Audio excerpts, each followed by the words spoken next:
अब कोई क्यों कहे कि सिर्फ ईसा मसीह ही बेगुनाह हैं, जबकि तसव्वुर किया जाता है कि सभी अंबिया कराम से गुनाह नहीं हुआ। अब इस बारे में कुरान मजीद क्या फरमाता है?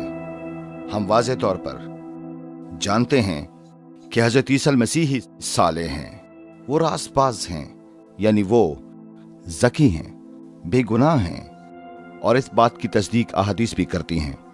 हम पहले बात कर चुके हैं कि नबी इस्लाम ने अपने खुतबे में इस हकीकत की तरफ कई बार इशारा किया है कि ईसा मसीह वो वाहिद हस्ती हैं जिन्हें शैतान ने अपनी 2 उंगलियों से नहीं छुआ था, इसलिए वो महफूज रहे। हम जानते हैं कि ये बात बिल्कुल सच्ची है, लेकिन क्या सिर्फ यही उनकी इनफरादियत है? हम भी इसे कबूल करते हैं कि हाँ, यही उनकी इनफरादियत है। क्यों? क्योंकि कुरान पाक की शहादत, इसी तरह तौरात की शहादत और ज़बूर और इंजील शरीफ, इन सब की शहादत उन तमाम अंबिया के मसाइल और उनके गुनाहों का जिक्र करती हैं जो पहले आए थे।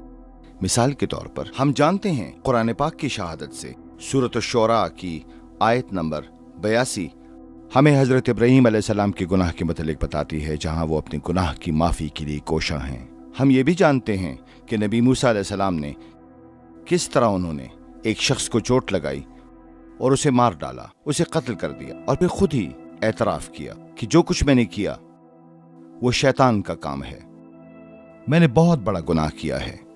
और उन्होंने अल्लाह ताला से दरख्वास्त की कि वो उनका गुनाह माफ कर दे। इसी तरह हम हजरत यूनुस अलैहिस्सलाम के बारे में भी सीखते हैं। हम सूरत उस-सफ़्फ़ात की आयत नंबर 139 में, बल्कि 48 आयत तक सारी कहानी में ये वाज़ेह है कि अल्लाह ताला ने एक वेल मछली, एक बड़ी वेल मछली भेजी ताकि वो उसे निगल जाए, क्योंकि उन्होंने गुनाह किया था, उन्होंने अल्लाह ताला का हुक्म मानने से इनकार कर दिया था। और हमें हजरत मोहम्मद सल्लल्लाहु अलैहि वसल्लम के बारे में भी सूरह मोहम्मद की आयत नंबर 19 में बताया गया है कि अल्लाह ताला से अपने गुनाहों की माफी मांगो। ये जमा का सीगा है, गुनाहों ना कि गुनाह। जैसा है ये आयत उसी तरह बयान करती है गुनाह। दोबारा देखिए सूरह फतह की आयत 1 और 2 में अल्लाह ताला फरमाते हैं, मैंने तुम्हें एक नेमत बख्शी है, फतह बख्शी है कि तुम्हारे माजी और मुस्तकबिल के सारे गुनाह, सिर्फ उनके गुनाह नहीं बल्कि माजी और मुस्तकबिल के गुनाह तुम्हारे लिए माफ कर दिए जाएं। इस तरह कुरान मजीद की शहादत साफ और वाज़ेह है। और कुरान मजीद की ये शहादत सिर्फ इन अंबिया कराम के लिए वाज़ेह नहीं है, बल्कि हजरत ईसा मसीह के लिए भी है कि सिर्फ वही बेगुनाह कहलाते हैं। एक लफ्ज भी नहीं लिखा। जितनी भी इल्हामी कुतुब नाजिल हुई हैं, ना ही इंजील शरीफ में, ना ही कुरान मजीद में, जो कि वाज़ेह शहादत देता है, हत्ता के अहादीस में भी नहीं, जो कुरान मजीद की तशरीह और तफसीर है। कोई एक इक़्तिबास भी ऐसा नहीं आया जो वाज़ेह तौर पर हजरत ईसा मसीह के खिलाफ एक भी इल्जाम की तस्दीक करे कि उसमें कोई मामूली सी भी खता या फिर कोई बड़ा गुनाह पाया जाता था। हजरत ईसा मसीह ने खुद अपने इल्जाम लगाने वालों से ये कहा, तुम में से कौन मुझ पर गुनाह साबित कर सकता है?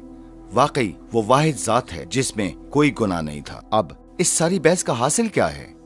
इस बात से परेशान होने के बजाय कि अंबिया कराम ने इस बात का एतराफ किया कि वो गुनाहगार हैं, कि उन्होंने गुनाह किया, इस बात से परेशान होने के बजाय मुझे और आपको जितनी ज्यादा अंबिया कराम को इज्जत देने की जरूरत है, हमें देनी चाहिए। हमें ये देखने की जरूरत है कि उनका एतराफ जुर्म करना और अल्लाह ताला से माफी मांगना हमारे लिए भी तौबा करने की एक मिसाल और नमूना होना चाहिए।